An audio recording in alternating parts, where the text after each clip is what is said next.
Hi there. My name is Avon, and this is firstdraftsthatglow, a short story writing project featuring me. Now, this is episode 29. How exciting. I've done 29 episodes of this. Thank you so much for joining me on this journey.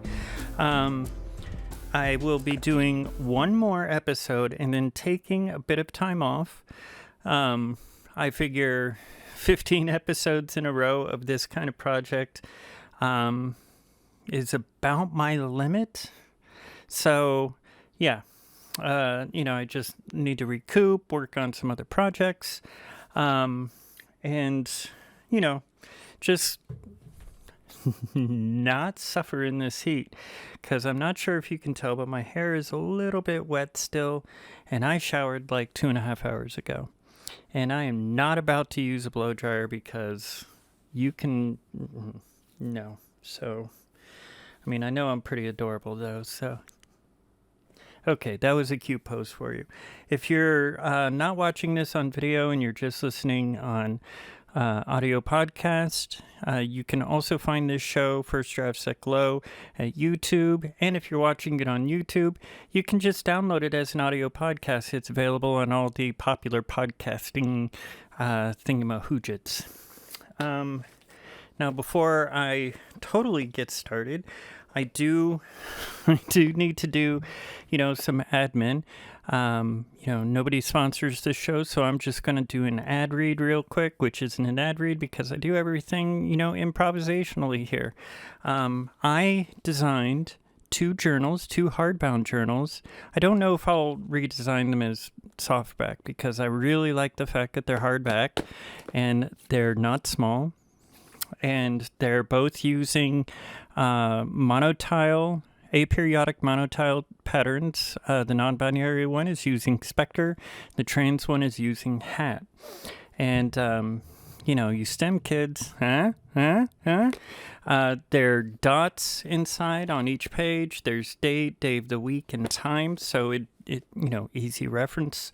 And you can make each page how you want it. And there's 200 pages in each one. Also, myself and Athens Cascade created 3 coloring books, full-page pattern designs called Mindful and Funky. There's 50 one-sided images in each one. Book 3 is based on the number 5. It's just good for mindfulness practices. As somebody who went through recovery myself and still in recovery, I'm sober, if you didn't know. Coloring books are the tits. They're awesome. So yeah. Now, last week, edition progress. Now, I want to say that I'm really in love with the story. So I'm going to say that. I'm really in love with that story. I do feel it's not one of my strongest ones. There's, after I read it and thought about it, there were a few things I thought I could have done differently, different avenues I could have approached. But I really liked the... just the basic idea of it all. And also I like the main character's name, Hen. That's just adorable. If I met somebody named Hen, I would be like, that's freaking cute, This week's story, it's I asked online, and I've been doing that a lot because it takes me out of my comfort zone when I ask online for a genre and random words. And the first response I got was for cowboy cyberpunk. And then they gave me a couple of words, so I had to generate some other random words. And I tell you what, it's very, how them say, difficult. I don't know what that accent is. I'm so sorry. I'm so very sorry. It's difficult to think of cyberpunk and not Oh, my phone's giving me an alert. I'm sorry about that. But it's super easy. Okay. Excuse me. I have to do something with my camera. I'm so sorry about that. I got really close for you there. Can you see my makeup? Okay. You don't give a fuck about that. But where was I? Yeah, writing cyberpunk, you really want to kind of dive into kind of the William Gibson kind of vibe. Ridley Scott did a lot to influence cyberpunk, and he kind of did it accidentally, because Philip K. Dick's story, I don't feel is, do androids dream of electric sheep? I don't feel it's so much about the same kind of themes that cyberpunk's about, because it's about people living and loving and bonding. And most cyberpunk is about giant corporations and being a street samurai and stuff like that. So I mean, there's some overlap, but it was Ridley Scott, right? I don't fucking know. James Cameron? No. Fuck, I can't even think. Comments below, tell me how stupid I am for not knowing. I'm a silly femcat that just doesn't know their fiction. I can't even think of words.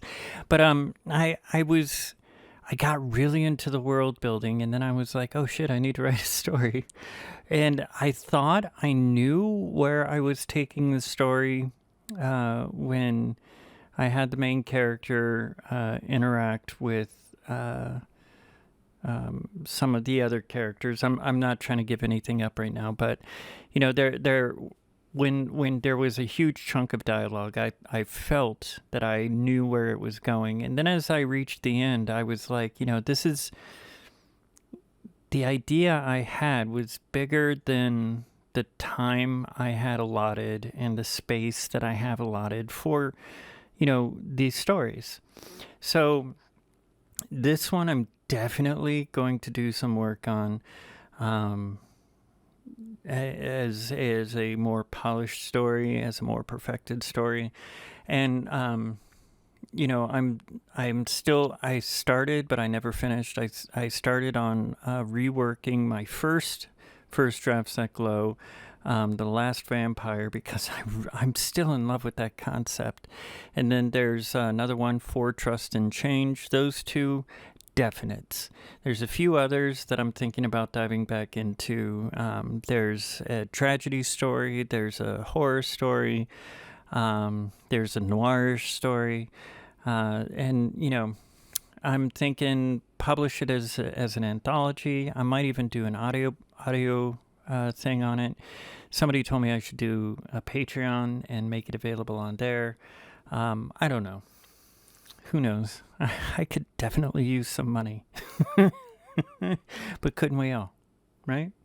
But I'm still transitioning, and I would love to have, just extra funds so I can get all my stuff done.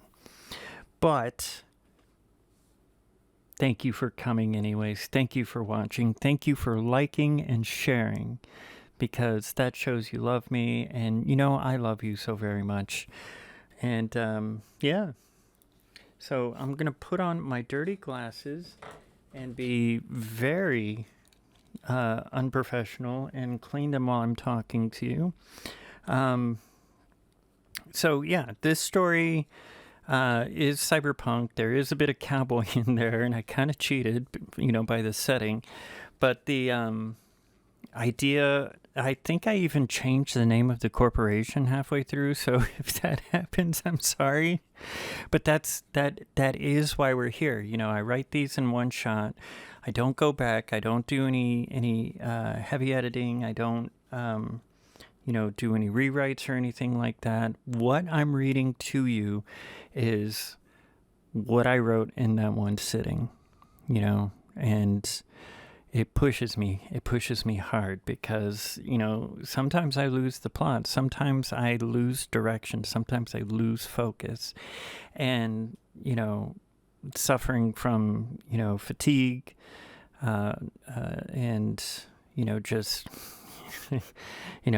hey, I live in the United States of America. I am over 30. I mean, if you listen to my other podcast, you know how old I am, but, and I'm sober, and I went through some stuff as a kid. So yeah, I'm also, struggling with depression. So there are things that I deal with to get this show done, but it makes me happy to do it. I'm so happy you're here. And, let's get to it. Sparkling water, sparkling water and coffee and tea, nectar of the gods right there. And LaCroix is a hate crime. I don't care if you like it, and LaCroix, if you want to sponsor me in the future, I'm kind of sorry, but you guys need to step up your flavor game. That stuff is a hate crime to my taste buds. But,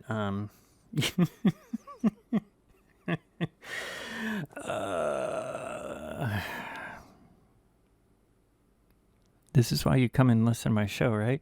Because you like just listening to me rant. That's why I have a show, Abstractions That Glow, which is me just ranting. Ooh, and I have the last episode, which airs the day before this. I had a new guest, a book editor, who's also a super Lord of the Rings fan. Wonderful episode. Go check that out. It streams on a bunch of stuff too. All right, you ready? All right, here we go. Whoa. Okay, yeah, for those of you who aren't watching it on video, I zoom my e-reader to the screen. I'm like, whoa. And my camera does not like it. Okay, here we go. You ready? Because I'm ready. I want to read you this story. This is, I mean, cyberpunk cowboy, and Cowboy Bebop isn't cyberpunk. Somebody tried telling me that it was cyberpunk, and no, it is not. But okay. Pull it in, Avon, pull it in. All right. Ooh, I forgot. Have you guys seen my shark? My tiger shark? Yeah, okay. Anyways. Episode 29, y'all. I'm having fun. Can you tell I'm having fun? All right, yes, I'll start reading. I hear you shouting at me. I hear it. So I'm going to start reading. All right, here we go. This is Glitter Retreat, a First Drafts That Glow story by me. They miss comfort. The kind you get with living in a place that was yours. Not having to share your bedroom in a rotation. None of this locker in the fridge bullshit to keep your food safe. Never having to worry about being a little noisy when you felt a bit energetic with that cute person you picked up at the dance hall. This was the life Badtz lived, and they hated it. Every other day, a reminder of Cascadia would show up on the screens, showing off the apartments and activities filled with smiling people. No need to work more than 30 hours a week. No need to stress about food contamination. Just blissful life. Sure, it was still life under the ORPRO government, but it was a life that allowed people to not wake up to an overworked and rude person with implants that were infected and smelled, standing over you, demanding you get out of bed so they can sleep. At least the bed sheets were recycled every night. Badtz could not tell it was made out of glass fibers anyways. This was the life in what was once known as Texas, a state in the country United States. One of the few countries surviving in a fraction of the land it once covered. As it was, the United States was made up of parts of Alabama, Georgia, Florida, and the Carolinas. The rest, their own countries or in the condition of the former Texas, unlived in and uninhabited since the war and the floods. It was the year 35C, the 35th year since the world changed entirely. Badtz remembered their parents' physical media items they managed to keep, Some of it was stamped with years like 2080 and 2160. They could never get what year it was everything had ended. The school AI always said it was a process that happened between the end of the 21st and the start of the 22nd centuries of the old calendar, and, for some reason, the precise year was never quite pinned down. Badtz worked as a robot wrangler. The robots were reasonably able to follow directions, but they would sometimes decide to take breaks or work against the other robots. When this happened, Badtz would have to review the chain codes and interview the robots.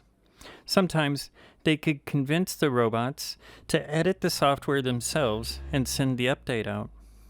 The rest of the time, they had to spend days finding the chains and the lined commands that needed editing, followed by days of editing and testing. Not as bad of a job as some of the other people in the work community. Some of the people in the pop-up apartment buildings were actually doing physical labor. Some of the more depressing people were in the meat brain department that ran larger machines. These people always looked like they were going to break in two, riding in body frames, helping them walk and move around. The input ports only checked and cleaned by the medical staff about once a week. Like the bedmate Badtz had, who was a puppeteer. His implants were in his forearms and shins, with a few panels in his head. Because of the delay that would happen when he was in the puppet as he demolished and cleaned up the ruins of Dallas, there was an uneven pressure that would cause small tears in the seals of the panels. Mild infections that would start to smell before the medical teams would make it around to the house. The repairs and antibiotic shots would clean everything up for about a week. Then it would be another 2 weeks, growing infection and smell. Let's see. Right, okay. Sorry, I was reading a sentence and it didn't quite make sense, so I'm skipping it. Watching a commercial for the Cascadia Coastal Work Initiative, Badtz imagines working for the utilities branch of the country's robot department, having an office, only working 5 hours a day, a team to help with chain maintenance, and their own apartment. They only had 6 more months on the 3-year contract, and then the payout and transport to anywhere they wanted. They liked the idea of the coast, living in one of the platforms that stretched over the water with arms of lush plants reaching down, feeding off and cleaning that water below. Above the dirt and above the waste of the past, sights and sounds he wanted to avoid the rest of their life, or they wanted to avoid the rest of their life, if at all possible. Today was the second to last big review of the entire robot stable. 200 robots in total, with 4 currently in repair. Nothing dramatic had happened in weeks. The sameness of each day was almost a comfort if the smell of infection did not pepper their soy chorizo wrap and spiced tea in the mornings. Today was the day they had enough chips to attend the recreation hall and actually get enough alcohol to catch a buzz. It was the first of a 3-day weekend everybody gets once a month. Their building turned this is why we're here. Their building's turn felt it was late, like waiting for time off always does. Badtz found a note describing a new issue where the robots were telling jokes, and the time spent on some of them devising new jokes was starting to be disruptive. There were 3 robots Badtz discovered early on that appeared to be the ones the rest would listen to. One of the many mysterious things about robots in a hive connection with individual minds. A few were always selected to be the voices of reason. The problem was the humans were never told, as the robots were never actively aware of it. Okay, 54, 127, and 178. We need to talk about how all of you are telling jokes and how it's disrupting work. Badtz says, looking at the optical panels of each robot. You know, I hate digging in your code and removing things that you could have grown accustomed to. This is a big one, and we need to figure it out before the end of the day. What does a chicken say to the car? 54 says, looking around. Oh, fuck. The other robots snap their fingers. Badtz sighs. I would tell you how my day went, but my memory deleted itself. 178 says, moving their head side to side.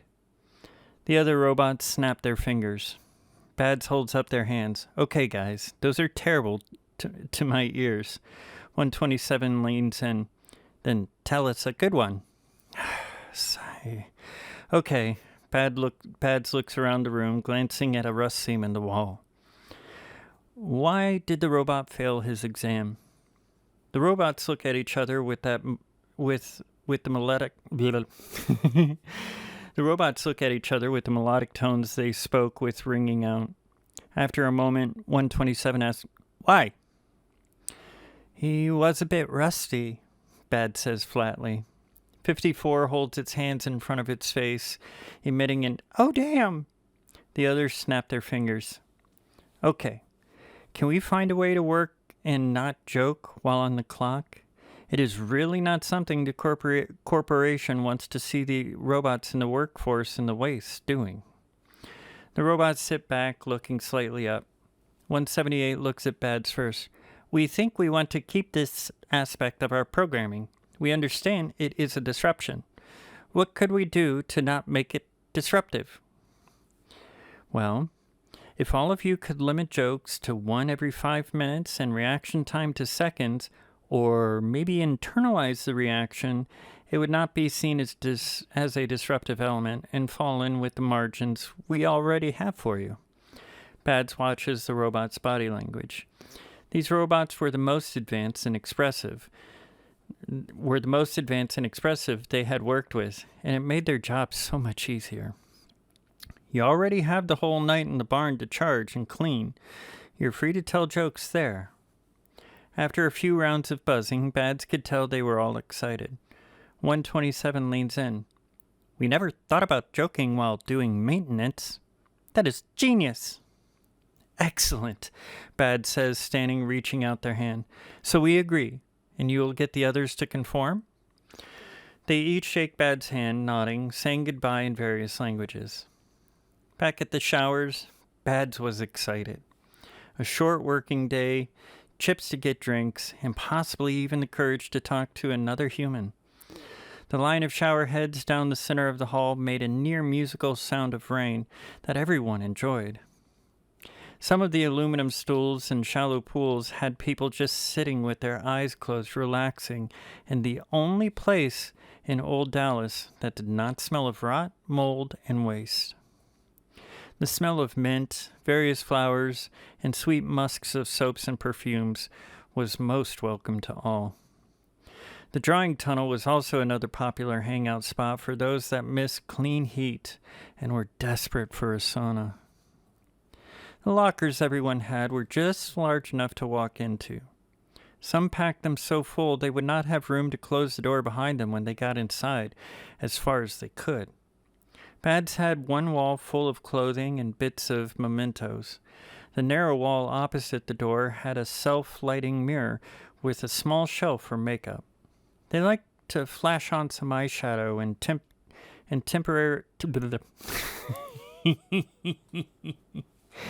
temporarily tattoo their lips with whatever shade they were sporting favor for that week.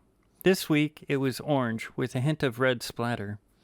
They kept their hair in inky black to match the skin inlays they got when they got the subdermal heads-up display. It was an aesthetic since you could get implants without any sign of them.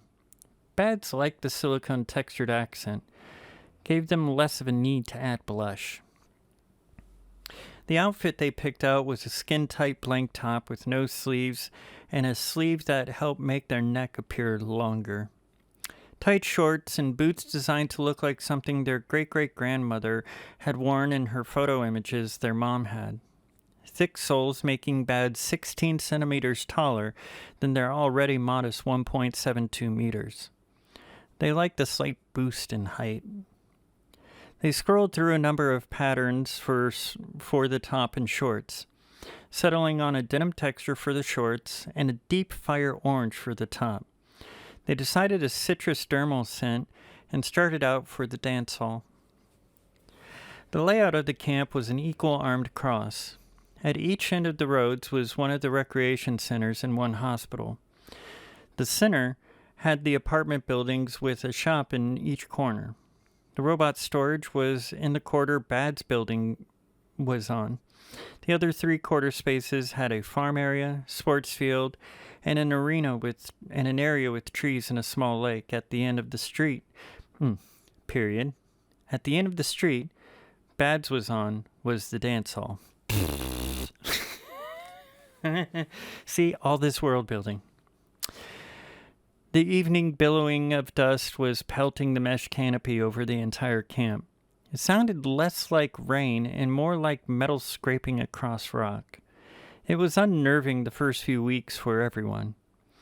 Badtz remembers having the subdermals play 20th century music to drown it out, giving them the reputation for being antisocial since they couldn't hear anybody. The dance hall was 4 levels of party spaces for the camp. The bottom floor was for the modern music and entertainment. Android dancers with hyper-realistic bodies doing athletic displays scattered throughout the space. The central bar manned with a series of faceless bartenders and holographic displays to order drinks. The second floor was something called a rave space.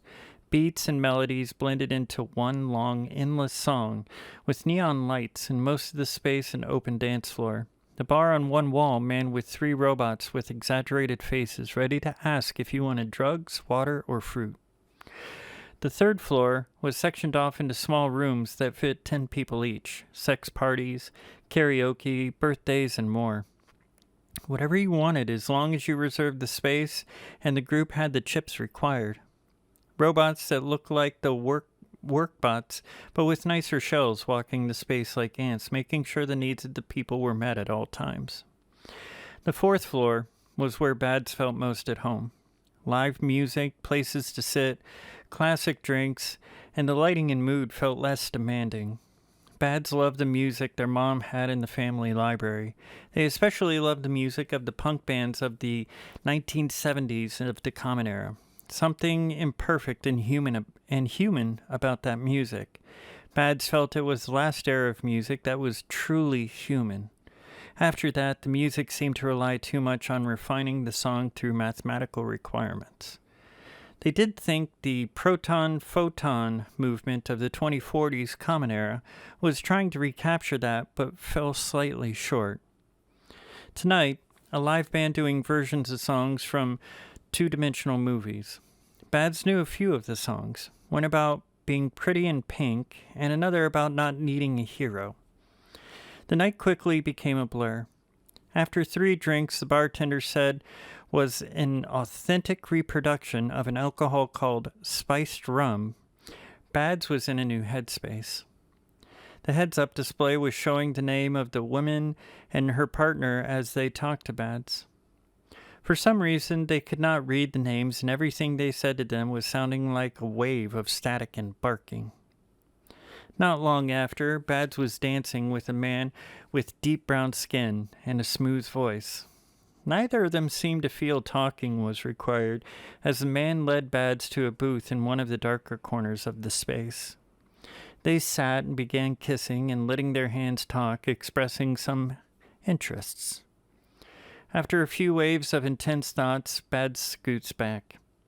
I need some water, and possibly something to snack on.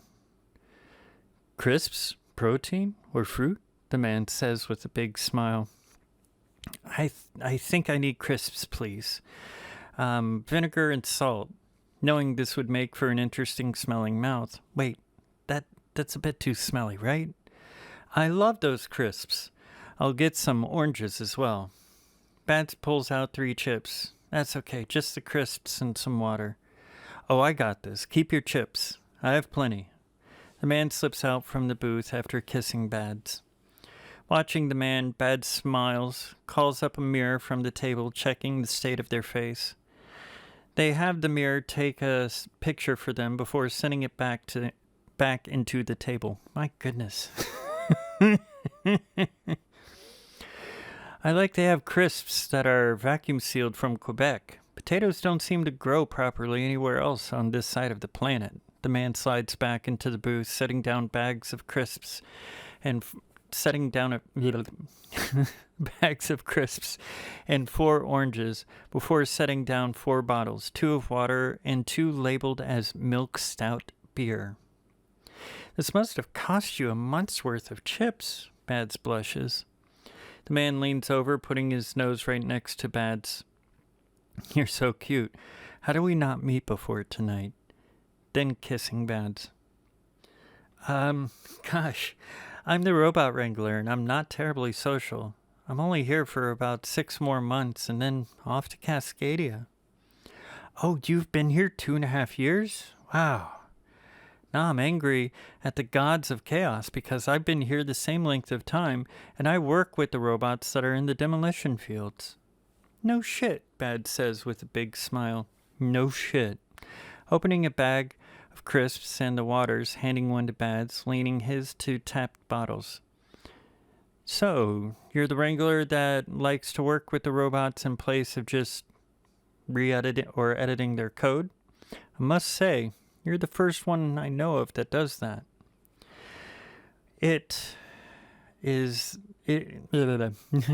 I'm so sorry. So sorry. It's so hot. Okay.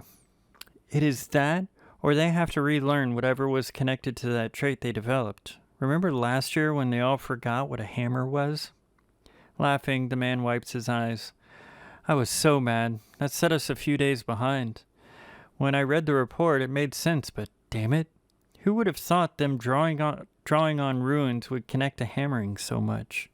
Yeah, they didn't want to stop, and I found the drawing chain connected to them hammering at surfaces, and the web of connection, well, it was just unavoidable. So, if I can get them to change behavior through dialogue, it's more useful for everyone. Badtz drains the water bottle. Besides, have you ever thought they might be reaching that point of, forget it. The man looks over Badtz. You think they might be getting to the point of people, don't you? Well, I mean, it's possible. I think they may not ever entirely be alive, but we might be served better giving them some freedoms if it helps develop better robots. Oh, I see that. I never thought they might improve themselves. I honestly thought you, when I heard how you repaired them, was just being lazy, honestly. No, not lazy. It is a bit harder reasoning with robots about some things. It's easy to delete and paste. I've been able to compile a number of improvements. I plan on taking this information to the head office and hopefully leverage it for a higher position than I have been offered. Ambition is very attractive, Oh, thank you. Badtz grabs one of the beers. My HUD doesn't display your name. It does for everyone else, even the service numbers, but why not for you? The man blushes under his dark skin. It's a security thing. It's supposed to show false information, but see, sometimes the sentences are written in such a way that you generally would read them once or twice before reading them out loud. But anyways, it's a security thing. It's supposed to show false information, but I switched that off on your interface. Badtz sits up looking forward. Sir, I'm sorry to presume to... Relax, Badtz. Just because I'm pro doesn't make me less of a man. Honestly, don't have a backup to display since you need clearance to see my name. I never turn off the fake one, really. Gosh, well, this is weird. I was a bit drunk and just wasn't really thinking about it. But why are you in the trenches with us? I thought you said you worked with the robots in demolition. Well, my name is Kawame. I do work with the robots in the sense that I monitor the progress they make and direct the project to areas of higher interest. I live in the top floor of the hospital like the other corporate reps. I wanted to meet someone and, well, you caught my attention." Well, shit. Badtz stuffs their mouth with a handful of crisps, then drinks a large amount of the beer. "This is fucking silly. You're part of the government, and I'm just a cog in the machine." "Well, you are unique and beautiful and very intelligent. I'm having fun, and I'm just having fun spending time with you. I just had no idea how to bring it up without sounding really pretentious." "So, that's why you just left your name blank?" "Yeah, I may be an executive, but I'm not very clever when it comes to socializing." Badtz kisses Kiwami. "Nah, I can deal, I think." The next day, Badtz wakes up with a sour taste in their mouth and an absence of the festering smell of their bunkmates' implants. Sitting up, they notice they're in a large room. Just the one bed.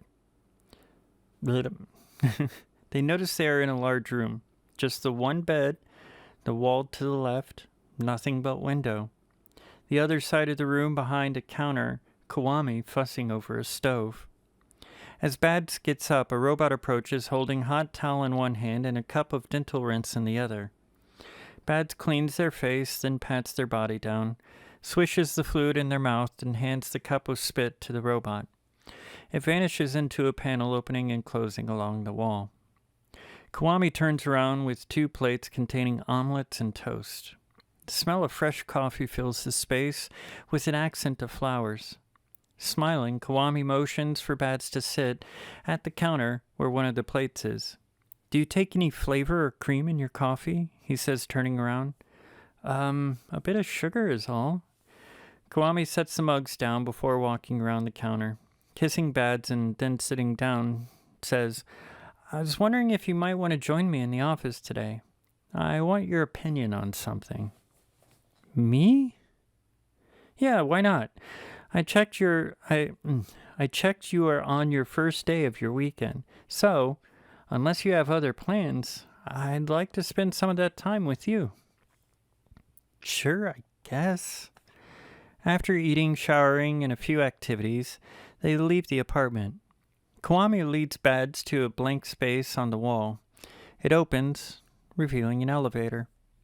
The button pushed says sub 20. The speed of the elevator surprises Badtz as he sees Kiwami smiling. The ding, followed by the door opening, barely gives Badtz time to ask where they are, and how it is there's a facility this far underground. A few steps out, and they see a cavern filled with intact buildings in the style of the previous age. They didn't see people walking about without evidence of implants or robots. The air smelling a bit wrong to Badtz as Kiwami hands them a mask that helps them breathe. They notice they're on a platform, hundreds, possibly more meters above the floor of the area. The people they see in the buildings closest to the platform do not appear to notice them. Kiwami says, "This is a colony of people we discovered soon after the start of the new calendar. We built the shaft as an we built the shaft and an elevator with almost nobody seeing us. We chose the site above to see if we could find the actual door to get to them." Badtz gasps as they notice the scope of the space. "This has to be as large as the downtown of a modern city. There's 7 million people down there." 7? Why are we not communicating with them? Why wouldn't we communicate with them? Kiwami sighs. "You know why. You should have figured it out." "No, I honestly have no idea." "Well, Badtz, this is the city of machines. Every single one of these people is artificial. There is a small twist, though." Badtz waits, then nearly shouts, "Well, what is it?" "We think they're copies of people, of real people. We think they were trying to see if they could survive the apocalypse that they had expected. There is evidence in one of the buildings we excavated, showed the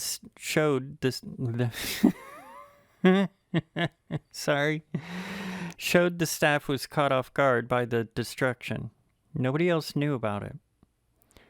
This is amazing. Robotic technology on this level, the ability to map human minds to an artificial body, the implications are, well, huge. Badtz walks to the edge of the platform. The things we could learn from them. Precisely. We want to leverage this technology into a new line of robots. I think you could help us decipher the hardware and programming. But you have resources, and there has to be people more adept at this than I would ever be. None that have been able to crack it yet. You think in unique ways. Badtz looks around and catches Kwami's eyes. You were looking for me last night, weren't you? Last night? He smiles. Yeah. Then we just clicked. You can't blame a guy for that. I'm sure I can find a way, Badtz says in a whisper. Would you like to help? I can promise you a top-tier apartment option when you go to Cascadia, and I can shorten the time you have to wait. Just come with me and review what we have. That's all I'm really asking. Okay, I just can't make any promises. Kwami smiles, motioning to Badtz to follow them down the right of the platform. They walk for...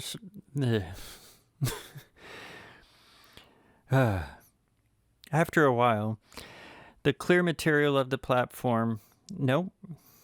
I'm trying to rewrite this poorly worded sentence. So I'll just go edit. The clear material of the platform allows Badtz to see the city below. People moving from street to street, building to building. They pass over a large park with families playing games and reading in the artificial sunlight created by a series of floating orbs that with tendrils. I don't know why I wrote that. Why would the orbs have tendrils? I don't know what I was thinking. And I just wrote this yesterday. Kwami stops in front of a glass door set in a carved space of the rock wall, holding up his hand, making a light above glow green. He pushes the door, motioning to Badtz to enter first. The space feels more like the facilities above ground. Aluminum and glass-like materials are all over. The pings and bells of robots all around. They stop in front of another door in a solid red color. Inside is a large room with a line of doors on the opposite wall. Kwami subvocally talks for a moment as one of the doors opens up. He motions towards it. Inside, a woman with a thick metal collar on her neck and 2 cables from that to the wall. Her hands cuffed to each side of the table, and the chair she's sitting in appears to be holding her shoulders. Her eyes, red and puffy, her lips dried and cracked. The smell of urine and bile hit Badtz through the mask. The fuck is this? Don't worry, she isn't real. I told you, these people are copies of humans. Nothing about them is human. They smell and the exterior and more was designed to make them feel comfortable in this new existence. They eat a paste that just happens to be a lubricant. This entire cavern has a wireless power system. Kwami waits for Badtz to reply before continuing.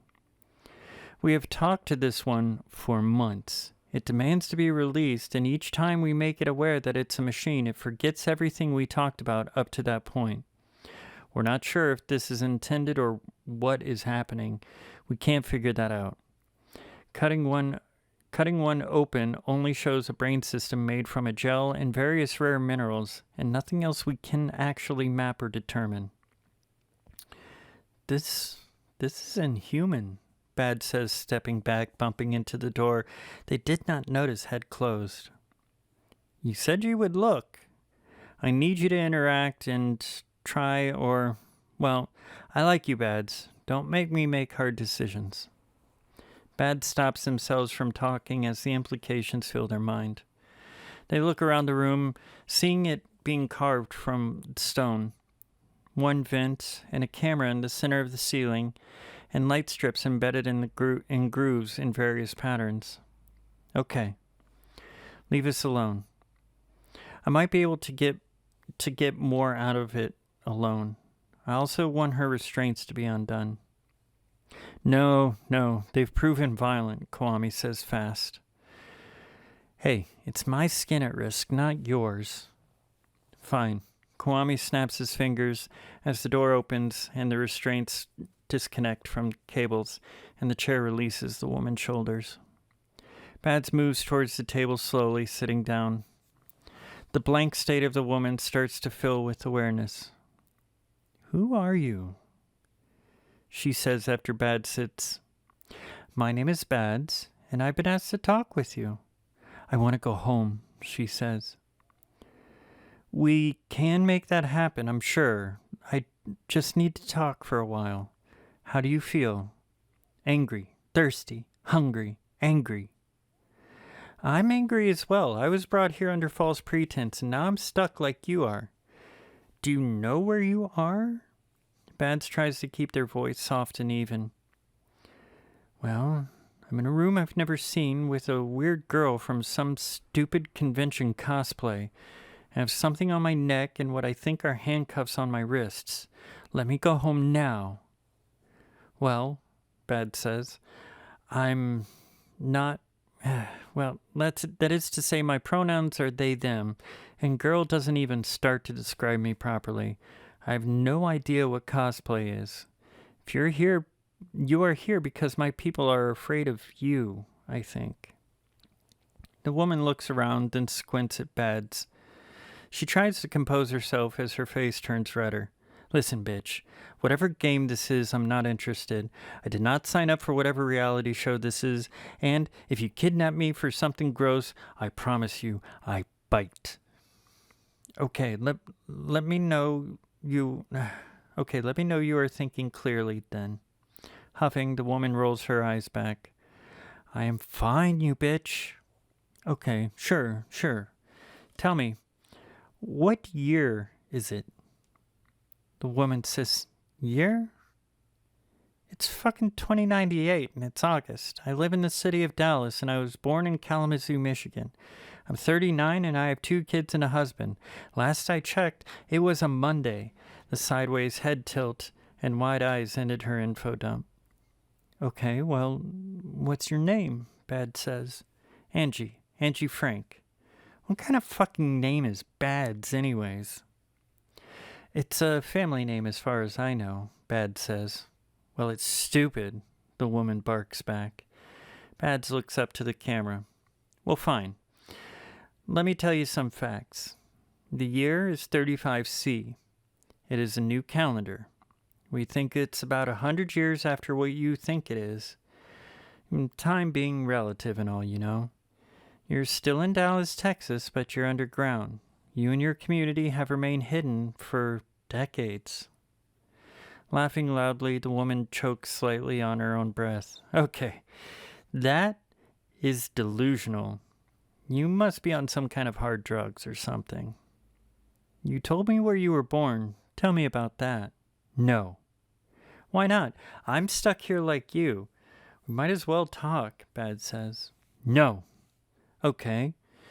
You know how long you have been in this room? I don't know. Hours? A day, maybe? Well, I'm sorry to say you've been here for a lot longer. Badtz leads in. Listen, they say in a whisper. You are in danger, as I am. Just tell me what you know, and we can both get out.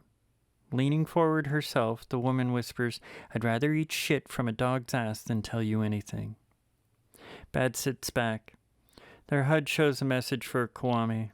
It reads, Tell it is a machine. With a huge sigh, what do you know of robots? What, like the kitchen bots and the delivery things? Sort of. What if I asked you about robots that look like people? Why would a robot look like a person? That's just creepy. The woman starts to look worried. Her eyes fill with tears.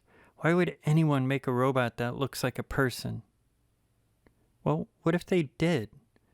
What do you think it would be for? Badtz leans in. I don't know, some kind of sex thing or therapy doll? Are you talking about those stupid old shows that were about the meaning of humanity and shit? She says. Badtz gets out of the chair, moves to the other side of the table, kneeling next to the woman. Let's say for argument's sake that I was talking about that. That it would be amazing to explore the idea of a robot that was so human it not only looked like a human, but it might even be a perfect replication of a human that actually lived. What would you say to that? Crying with a quiver in her voice and lip. Why would I even want to think about that? Why would anybody want to do that anyways? Being a human is a wonderful gift. Why would anyone want to give that up?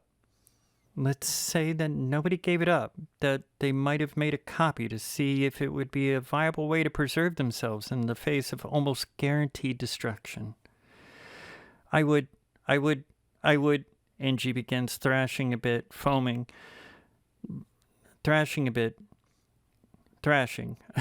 comma, a bit of foam showing up in her mouth before going entirely still. She looks down slowly to Badtz. Their HUD fills with alerts, followed by an announcement from the camera above. Move! It's going to attack you! Before they can register what they heard, Badtz is picked up by their neck and thrown into the ceiling, landing with a dull thud onto the table. Rising one of her arms above her head, Angie pummels Badtz with the cuff 3 times before the door opens and 3 glowing darts hitting her chest, making her vibrate for a moment before slumping against the wall. Okay, I'm not done yet, but I need to do something really quick.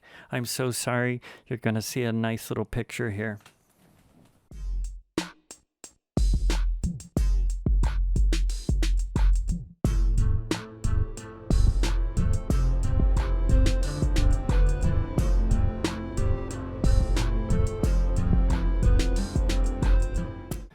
Okay, I'm so sorry about that. The cat knocked something over and I needed to get it. So, my apologies. Cats. All right. Let's see. Excuse me. When Badtz wakes up, they see the familiar landscape of the Dallas ruins outside of the window. The pain in their back and head overwhelmed them as they noticed the tube in their throat and the dermal spray patches on their hands. They find a button next to their right hand and press it. The nurse comes up, checks a few readings. You are going to sleep again, hun. We will get that tube out of you and move you to another room. Waking up again, Badtz feels better. Hitting a button, they hope food and water will be arriving. Well, you are a resilient one, the nurse says with his bright voice. Have not met many people that survived a building wall falling on them. Building? Badtz says. Yep.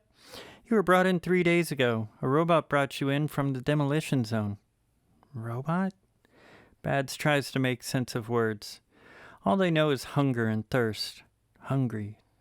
Thirsty. We got that coming. You're on some heavy pain medication, so don't try to rush making sense of the world yet, okay? The nurse checks the equipment a second time before looking at Badtz. You're going to be fine. I'm still amazed how fast you woke up. Be back shortly with food and water. Time was a stranger as Badtz drifted between sleep and awareness, sometimes thinking being awake was asleep, and the reverse. The haze in their head was slowly but reluctantly leaving. It was about a month before Badtz found out it was only 10 days. The day they were discharged, Badtz had a message reading, "Behave, and you will get what was promised." A few days of the normal routine, and they were feeling sick in their heart. They could not even approach what they could possibly do.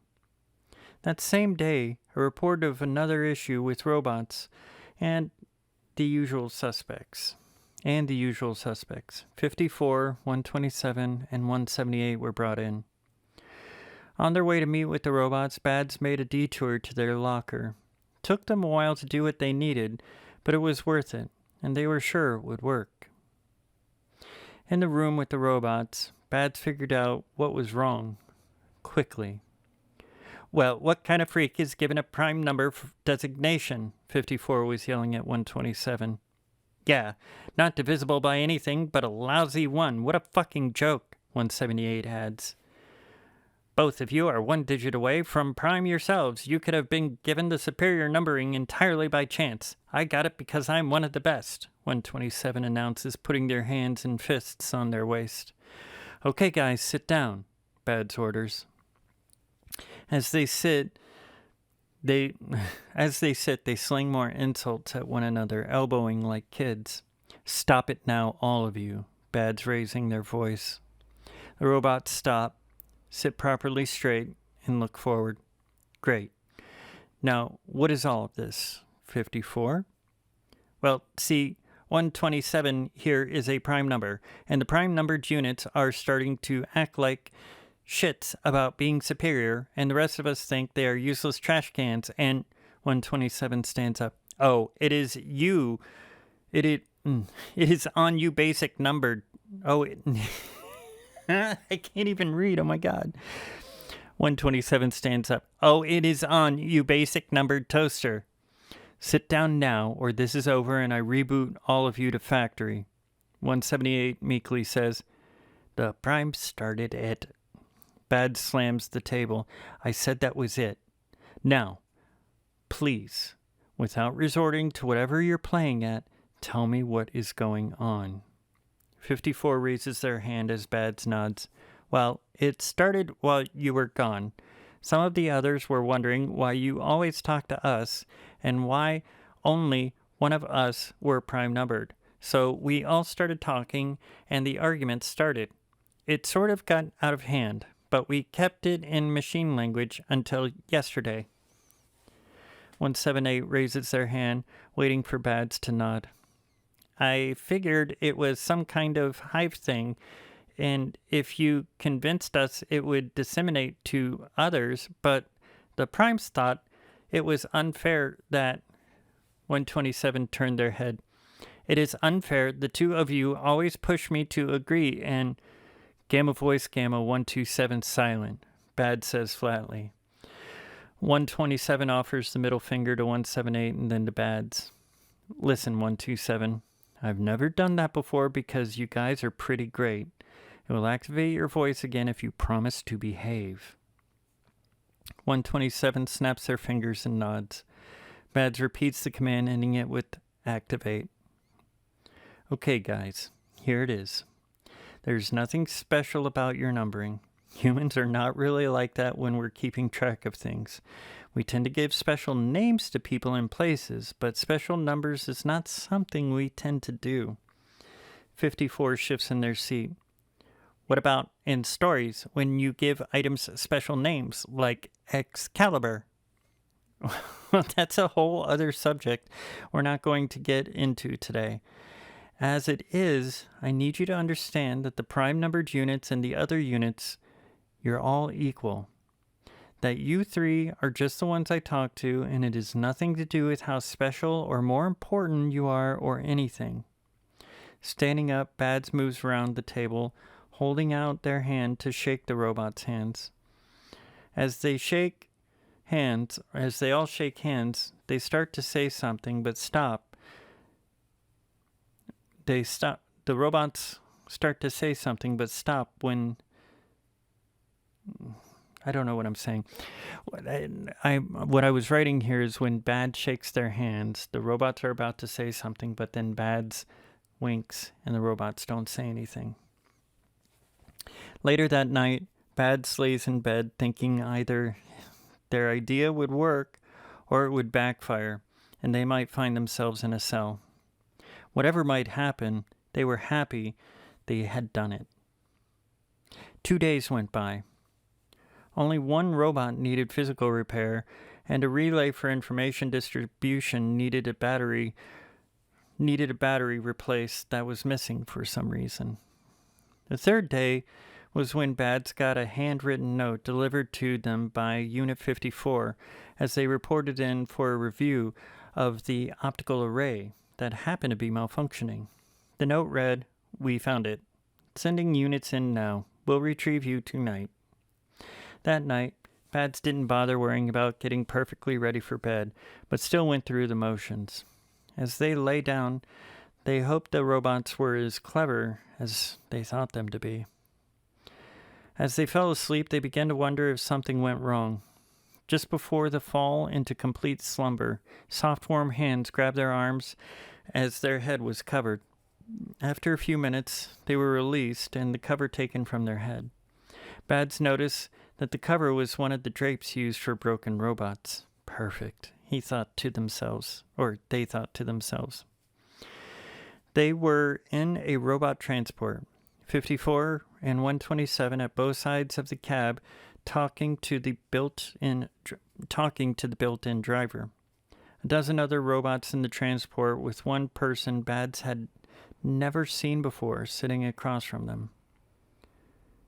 178?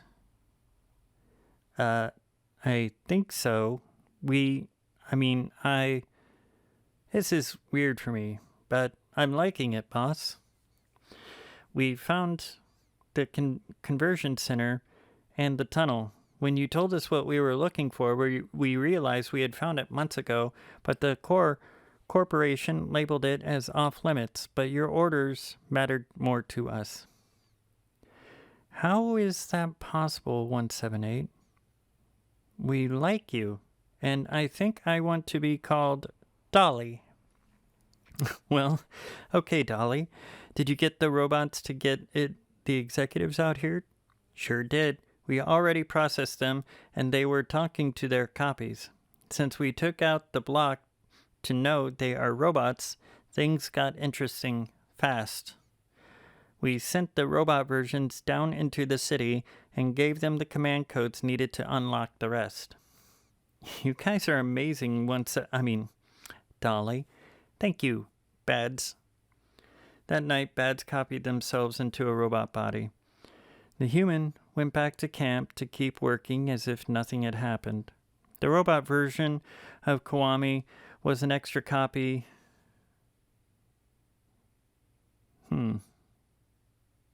Oh. Sometimes you write a sentence and you're like, the fuck was I thinking? All right. The robot version of Kiwami was an extra copy of Badtz that sabotaged the camp's work and got it shut down. Badtz got their apartment in Cascadia and the occasional message from the robot city. It would only be a few years before they would announce themselves to the rest of the world. The robot version of Badtz was currently the one in charge, and they were deciding on a name for the city. The popular opinion was Prime City 1. All right.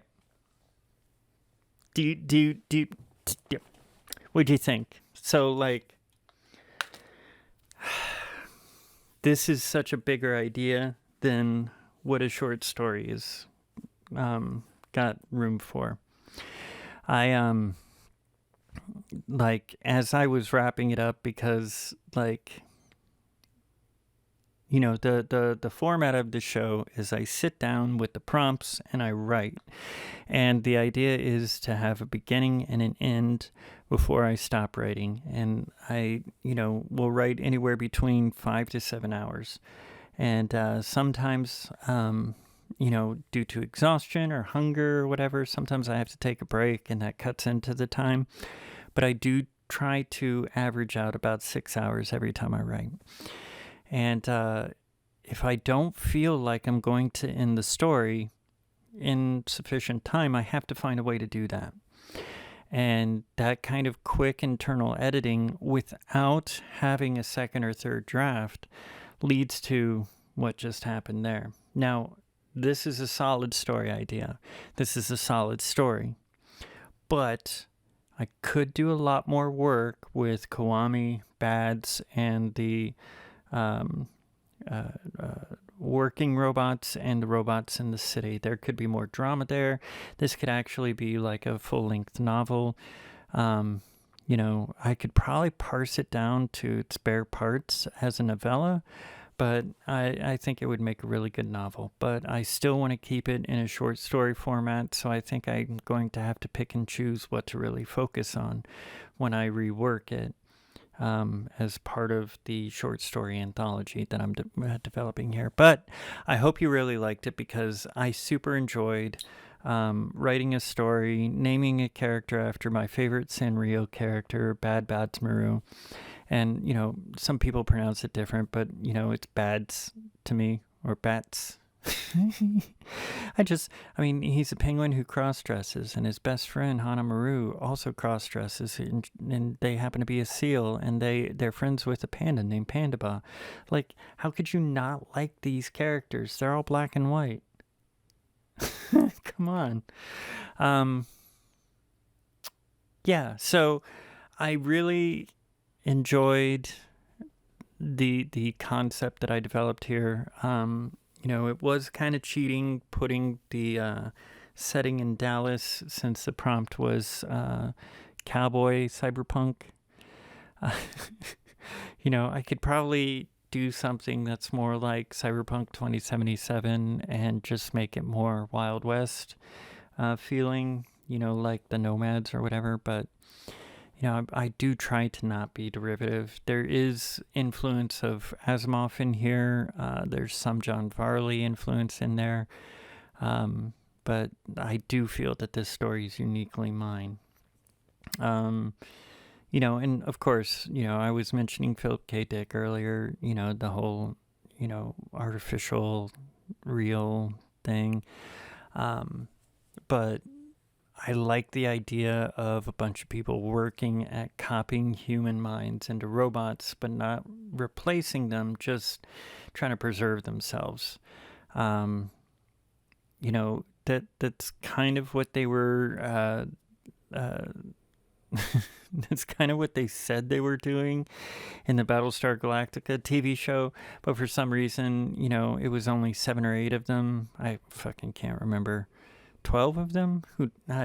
It's been a while since I watched that, but they made hundreds of each one instead of having like an actual whole community. So you'd just have like, a few hundred, number 8s running around, and I'm just like, that's dumb. And also the whole like sexual assault like subplot in that show, that really upset me. Like, that just felt not necessary. Just and Caprica, so many missed opportunities. Anyways, it doesn't always have to be about religion, kids. I mean, if it's done right, no, I'm not getting into that. Anyways, so that was Glitter Retreat, episode 29. Like and subscribe. Thank you so much for joining me tonight. I do want to remind you, mindful and funky coloring books. Look at how beautiful these are. And also, they're not small. I'm not sure if you can see this, 8.5 by 11, and they're just full page, just patterns to color, just lose yourself in them. And then also the journals, there's links to these things below, trans, non-binary, oops, I hit my mic, trans, non-binary patterns, happy for you STEM folks, happy for anybody who likes fun, unique patterns, these are great. And also I have print-on-demand shops, Zazzle, Redbubble, Designed by Humans. They all offer unique things. All of those, Nails That Glow. Also my website, nailsthatglow.com. And my other podcast, Abstractions That Glow. I try to do so much to entertain you and to entertain myself that, gosh, it's kind of amazing that I have time to think about or do anything else. But, I have fun writing stories for you. I hope you enjoy listening to my stories, the crazy things that come out of my head. And, the cat's looking at me again. Hi, Bear Bear.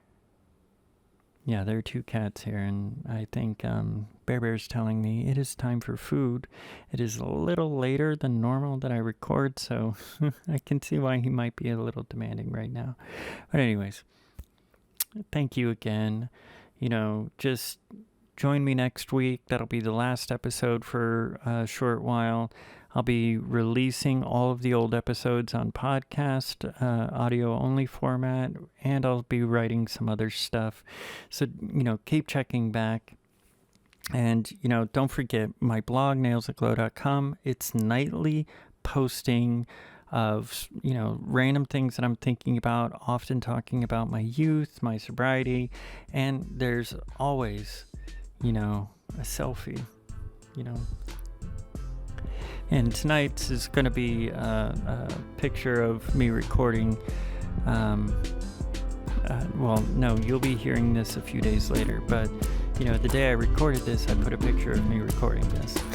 I don't know what I'm saying.